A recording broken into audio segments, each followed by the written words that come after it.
हम जिस दुनिया को रियलिटी समझते हैं, शायद वो सिर्फ पहला दरवाजा है। हम 3 डायमेंशन में जीते हैं।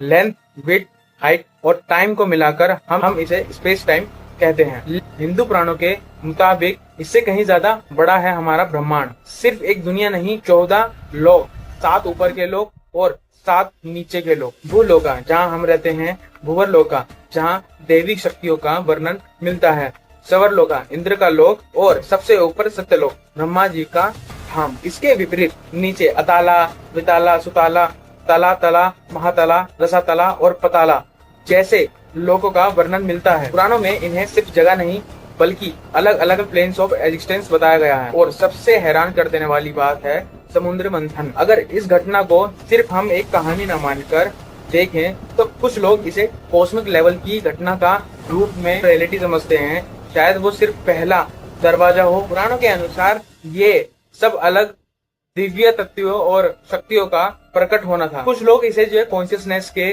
लेवल से जोड़ते हैं और कुछ इसे कॉस्मिक सिविलिज्म मानते हैं। और आज मॉडर्न फिजिक्स, स्ट्रिंग थ्योरी और एक्स्ट्रा डायमेंशन जैसे कंसेप्ट पर रिसर्च कर रही है। लेकिन हजारों साल पहले हमारे ग्रंथों में पहले ही अनेक लोकों और ब्रह्मांड की रचना का वर्णन मिलता है। क्या ये सिर्फ आध्यात्मिक प्रतीक था या फिर हमारे पूर्वज रियलिटी को देखने का एक बिल्कुल अलग नजरिया रखते थे? हम जिस दुनिया को रियलिटी समझते हैं, शायद वो सिर्फ पहला दरवाजा है। हम 3 डायमेंशन में जीते हैं।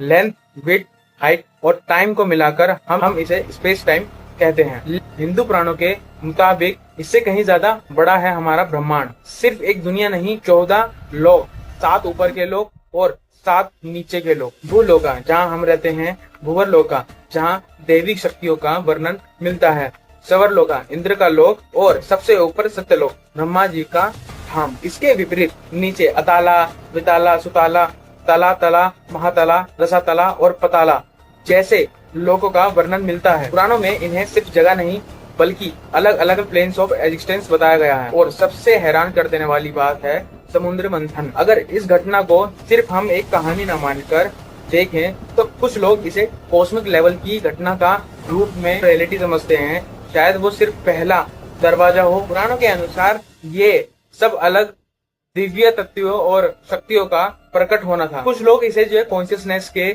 लेवल से जोड़ते हैं और कुछ इसे कॉस्मिक सिविलिज्म मानते हैं। और आज मॉडर्न फिजिक्स, स्ट्रिंग थ्योरी और एक्स्ट्रा डायमेंशन जैसे कंसेप्ट पर रिसर्च कर रही है। लेकिन हजारों साल पहले हमारे ग्रंथों में पहले ही अनेक लोकों और ब्रह्मांड की रचना का वर्णन मिलता है। क्या ये सिर्फ आध्यात्मिक प्रतीक था या फिर हमारे पूर्वज